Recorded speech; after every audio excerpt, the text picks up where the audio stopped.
Hi, I'm Gene Cavassis. I'm going to show you how to build this great little knife kit using only hand tools that I bet you have in your garage. So stay tuned. Okay, so it dawns on me after building a couple of these knife kits that you may not have all those power tools like a bandsaw, a belt sander, a disc sander, a drill press, a chop saw, or even a vise. So we're going to build this using all hand tools and see how it comes out.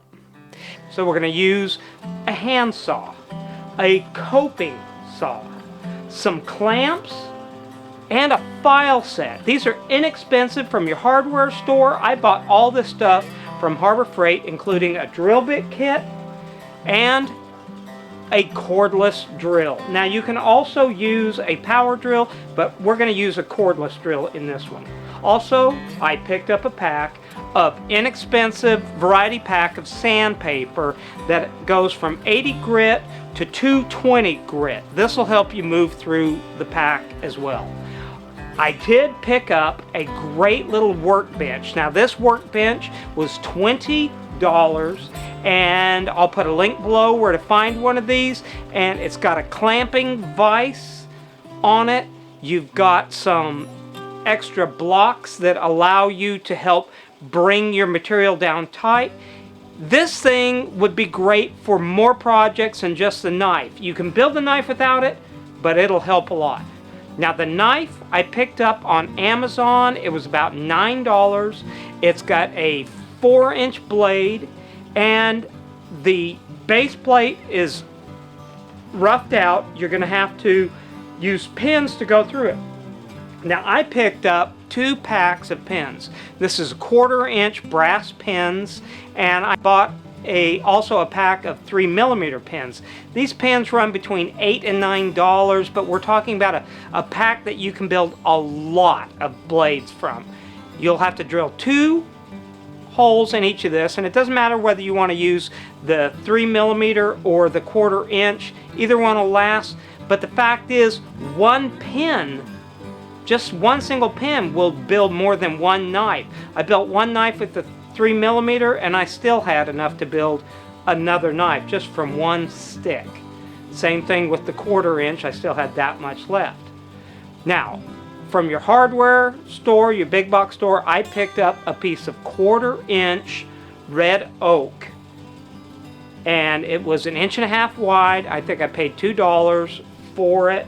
I like the graining on this particular piece of wood. Got a little bit of warp to it, but the handles are short enough, so that's not going to make a difference. You can also pick up a material called poplar. Now this is also a harder wood, and it's dense wood, and it may be easier to work with. It's great stuff, about the same cost, but I'm going to work with the oak. I love the look of the grains in oak. I also picked up 5-minute epoxy. Now they call 5-minute epoxy 5 minutes because that's how much your work time is. The set time for it is closer to 1 hour. So, and you can buy that in smaller quantities. You're going to want some masking tape to tape out the blade so you don't cut your fingers off. And you're going to want some double stick tape to put all the handles together when you're drilling. So, let's get started. First thing you're going to want to do is mark off where to cut the handles. Now I'm going to use a straight edge, but you can use just about anything, and clamp it down, and then using your handsaw, just cut your material off. Now I'm going to flip this over and use the factory edge from the other side, and then using the blank that I cut, use that to mark and cut that as well. Now using a Sharpie, I'm going to trace the basic handle around with the wood, and I'll do that to both pieces of wood on each side. So now you've got a matching set. Once again, you're going to clamp this down, and now using the coping saw, you're going to cut this out. Now 1/4-inch material, even though it's hardwood like oak, it does not take that long to cut. Now cut outside the line. You want some extra area to work when you're bringing the wood down to the steel. Using that masking tape I mentioned, tape that blade out so it's safe and you're not going to cut your fingers off. Now, here's the double stick tape, but I decided to make it easy. I went to Walmart and bought some poster tape. This is a double stick tape that is supposed to be removable, so I just peeled off a couple pieces, slapped it on the inside of your handle, and then peeled the backing off of it. Stick the two handles together, and you're going to want to make sure those two factory edges are close and tight together. And now you're going to do the same thing again, and you're going to put it down on your handles, and you're going to stick the metal part of the knife down to those as well.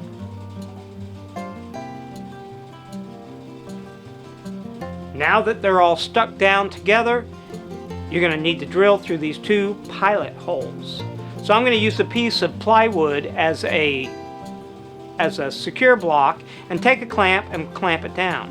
Now I want to finish with a 1/4 inch bit, but I'm going to start with something smaller through these holes. That steel's pretty hard, so using a 7/16 bit, I'm going to pilot the two holes through.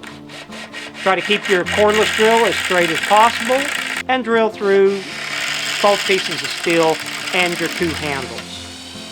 Now I'm going to switch out and use the 1/4 inch bit. Then also don't forget to drill that hole through your pilot, or the ring hole at the end of it. Okay, everything is now together. I'm going to push the brass pin through there, and using that Sharpie, I'm going to mark the material down. And now I know where to cut with a hacksaw. So once again, I'm going to use this clamping table, clamp your material down, and the brass is pretty soft, so it's not difficult to cut through with your hacksaw. And as you can see, I still have material left over. You can push those two through to make sure you're okay. You got a little extra. So now we popped all the material apart. Peel the temporary double stick tape off of each of these. And now we're going to want to clean the steel off. I'm going to use acetone. You could also use lacquer thinner, but you want to wipe this down. And the main thing is, what you want to do is get that oil off. Using the 5-minute epoxy, you're going to mix equal amounts and just take a basic piece of wood, stir stick or whatever, and blend the two in. Stir them up to where you have a really good solid mix. And now you're going to take your pieces and you're going to apply the epoxy to them. Now remember, you have about a 5-minute window here, but it doesn't take long to just take your stir stick and smear it down both sides of the steel. And I'm going to also apply it to the inside of each of the wood handles.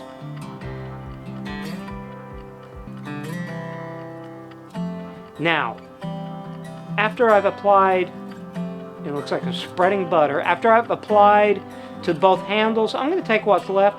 I'm going to roll the two brass pins in that as well, because I want to make sure that they get a good tight fit. Now it's time to put it all together. I'm going to take the handles, put one of the handles on there, and I'm going to press the pins down through the handles and use that to put the other handle on. Now I've got both pins on. Using some of these spring clamps, I'm going to put as many clamps on the handle as possible. And once that's there, I'm going to let this dry for me about 3 hours. So now, after 3 hours, I'm coming back. I'm going to take all the clamps back off, and I'm ready to start sanding this bad boy. Looks like it all went together well, and I'm really excited to get started on this. So, once again, we're going to take this table, we're going to clamp it down, and using the hacksaw, I'm just going to trim the two brass pins flush with the body. Clamping it down, I'm going to start with a flat rasp and start bringing the body, the wood body, down to match the steel. Now you can also use the back side, the curved side of it as well, to get those conversed corners as well.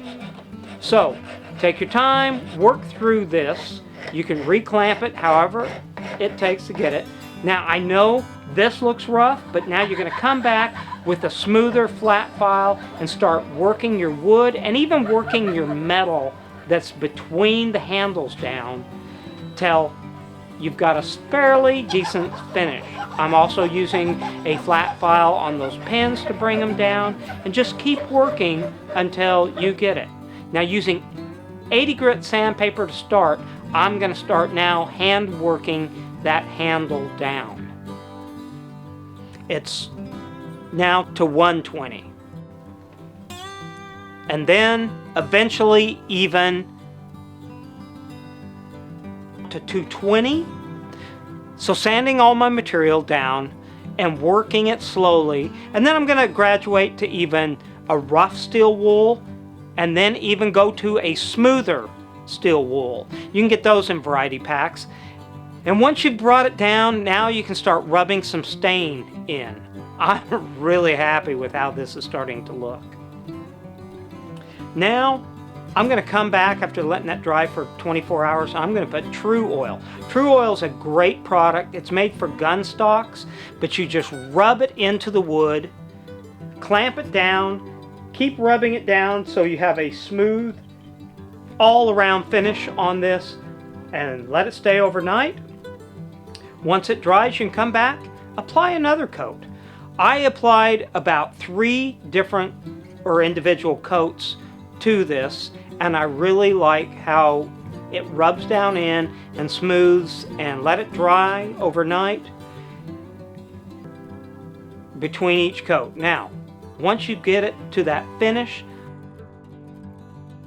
and I'm going to apply some Scotch-Brite. That'll help bring that surface down a little bit. This takes a little bit of that gloss off of it. And now using some 550, I'm going to also take a little more sheen off of this, and this will help to give it a nice polished look. I also used that on the brass as well. I'm really happy with how this blade has turned out. Hey, you know, I really enjoyed building this knife. In fact, this knife now has some special meaning to me because I used all hand tools to build it. I hope you enjoyed this video as much as I enjoyed making it, and I hope you'll consider subscribing to the channel. If you have any ideas, suggestions, please put them in the comment section down below, and I'll try to get back with you. Thanks again for watching, and I'll see you soon.